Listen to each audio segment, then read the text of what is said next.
Welcome back to the Junket Variety Power Hour. In yesterday's episode we talked about how Devil May Cry 5's music system is actually incredibly flawed because Virgil is easy. In today's episode I'll be talking about a game that I was told to play for over 17 years and I finally got around to playing it on stream at a stunning 12 FPS. It's pretty safe to say that this game is kind of peak, epic source mayhaps. This game is like Doom. Shocking. But you have to shoot things. Shocking. But wait, it's in time. How did we not think of this before? With this year literally being the best year for video games, Metal Hellsinger has managed to stand atop all of them for me, and it didn't even come out this year. I personally haven't played this game much yet, however it's already in my top 5 games. Ranking them on my top 14 games is really difficult, but I think it's earned a solid number 38 in my top 100 games, only outranked by Roblox Doors and Angry Birds in a solid number 3. I usually suck at rhythm games, and I'm a musician, so that's really worrying, but I was surprisingly not terrible at this one. I think my love for fast-paced shooters and sound design really pulled me in, and I was actually able to get some cool-looking B-roll for this video.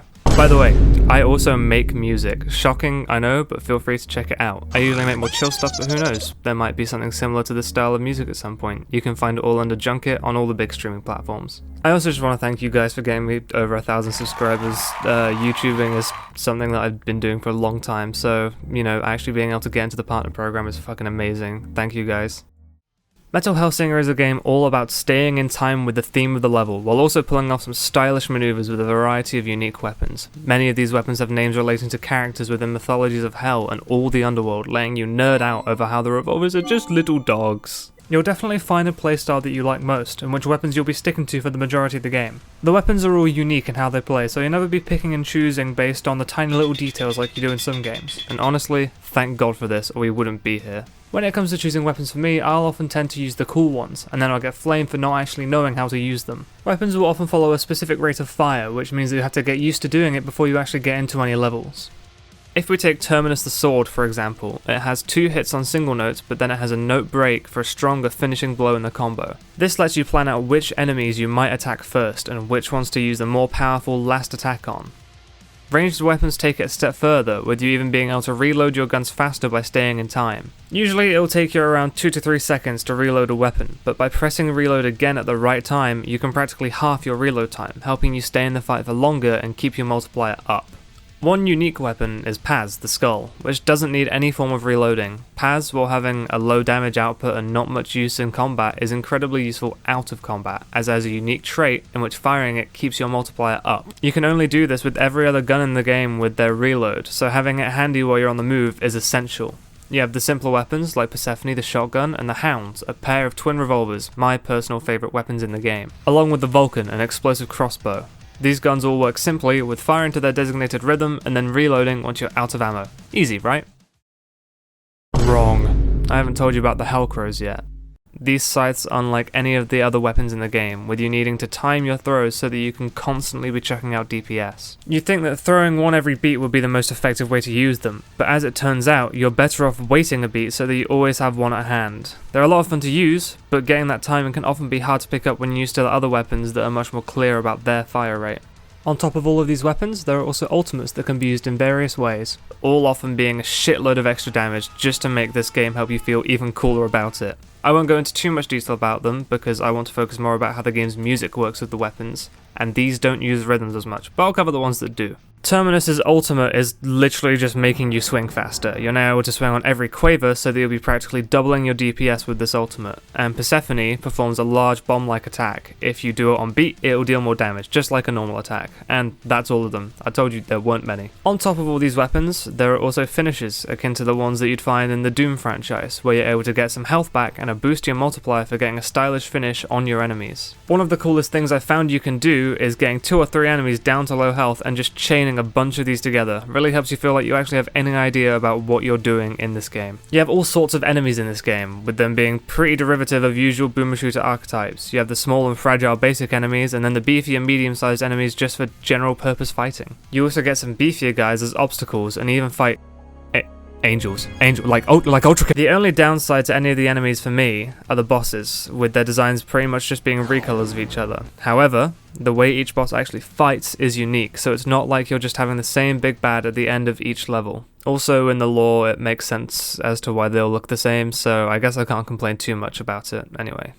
My favourite thing about Metal Hellsinger is that it takes adaptive music and flips it on its head. Normally in games the music will be fitting itself to whatever the player's doing, like in the DMC games, getting more intense the better you do. However, in Metal Hellsinger, you'll be adapting your playstyle to however the music goes. This means that the game can almost dictate how you're going to deal with the situation based on just the song.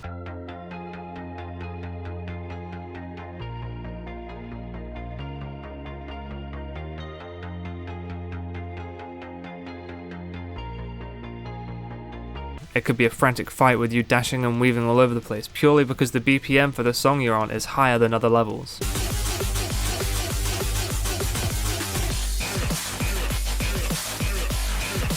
Meanwhile, you could be having a slower yet more powerful feeling fight with the boss purely because the BPM is lower. However, just because it's slower does not mean it's easier, because that's also less chances for you to be dishing out damage to the enemies. It lets the developers have so much more freedom with the rest of the game, because it forces you into specific playstyles. The best part is that while it forces you, it doesn't detract from the experience at all, as that variety in speed and combat is like the whole reason you're playing it. All they need to do now is that you add custom music so that I can do a run on a level with Sneaky Snitch. Now that would be peak gaming. Editing Junket here. I was recently informed that you can do this with mods, so now I'll be getting another 12 hours on this just to play it with Ultrakill music and giving myself carpal tunnel. This game is absolutely nuts, and I couldn't recommend it more to the audience of autists that are insane for Devil May Cry and Doom, as it covers not only the gameplay, but the music for them too. I haven't even gotten started on the music.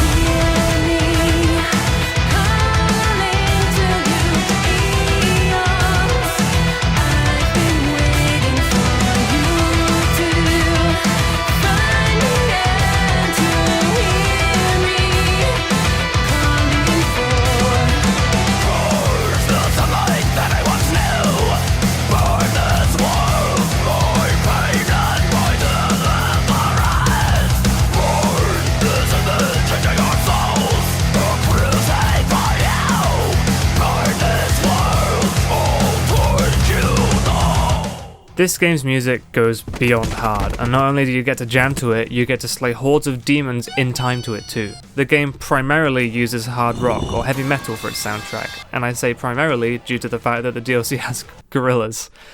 That's the least heavy music I could think of. The main game does solely use metal, and every level remains unique and new during your progression. Some songs are much slower, like Stygia, leading you to feel like you're pounding through every enemy you face. I've found that the slower songs are much easier, so if you're looking for a challenge after beating the game, you're probably better off playing on a level like Encaustus, as it has a much faster and more challenging BPM for you to fight to. Just remember though, just because it's a slower BPM does not mean it's harder. Higher BPMs are usually just harder to keep track of, that's all. The better you do in the levels here, the higher your multiplier will get.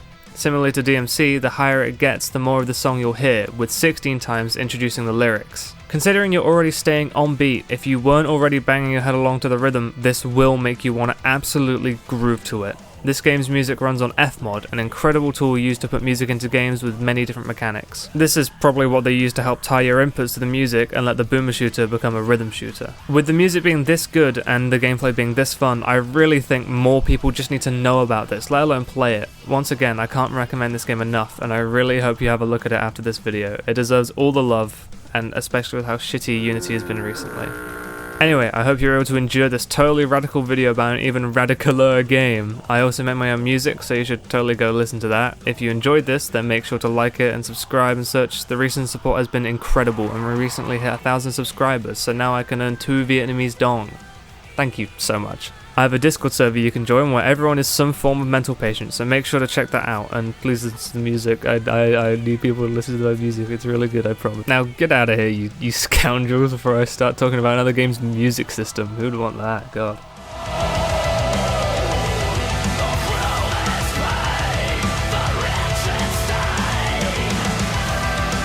Hey, you know what's funny? My cat Ronald the other day just lost a collar that looks exactly like that and then started using the internet. Hey, Ronald.